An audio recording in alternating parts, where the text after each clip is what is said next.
Welcome to the Paracas History Museum here in Paracas, Peru, just south of Lima.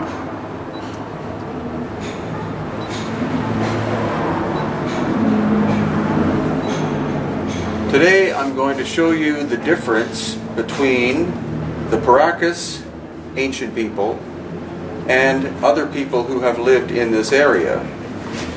Now this person is an example of Inca. Not Inca as in Royal Inca, but Inca as in the time period of the Inca. This is a normal shaped skull, and this person's cranial volume was 1,200 cubic centimeters, which is an average human. Now this is an example of cranial deformation. The volume of this skull is 1,100 cubic centimeters. So again, basically normal. And you can tell, obviously, the deformation by the way it was flattened this way. String was wrapped around this way, possibly a board or some kind of material this way when it was a child, and the flattening was done in order to create this shape, which was desirable by these people.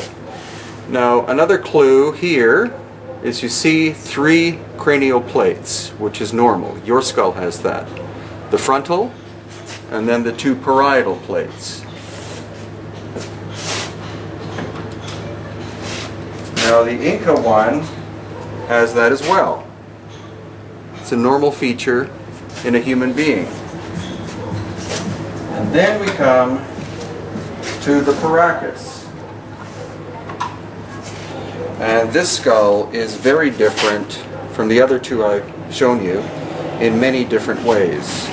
One thing is, in terms of plates, there are only 2.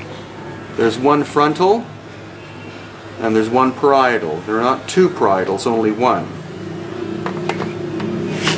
The volume of this skull is 1,500 cubic centimeters, so 25% larger than the Inca skull, shown as the example of what normality is. Also, the eye sockets are much larger. The nose seems to be larger. It has these 2 holes in the back, which are indicative of where nerves would come out of the skull to feed this part of the head.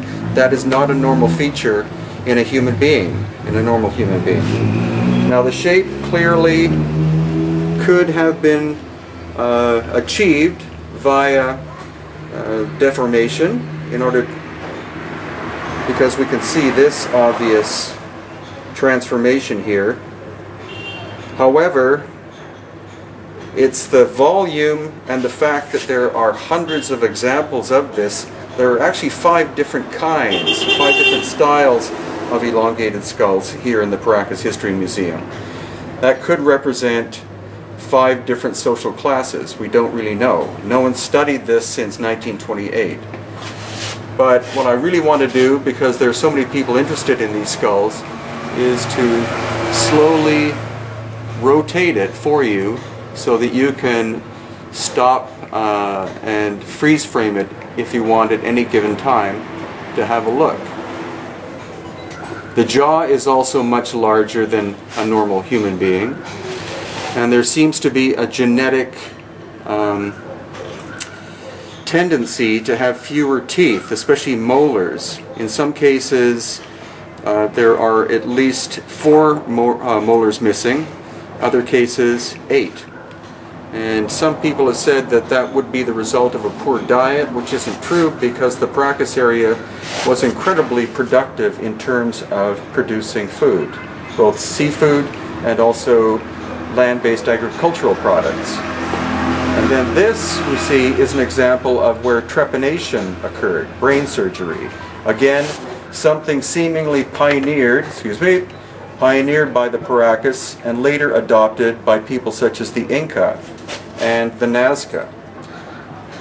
So this is just a brief introduction to what I wish to show you here at the Paracas History Museum, and feel free to come at any time and explore this phenomenon with us. Thank you.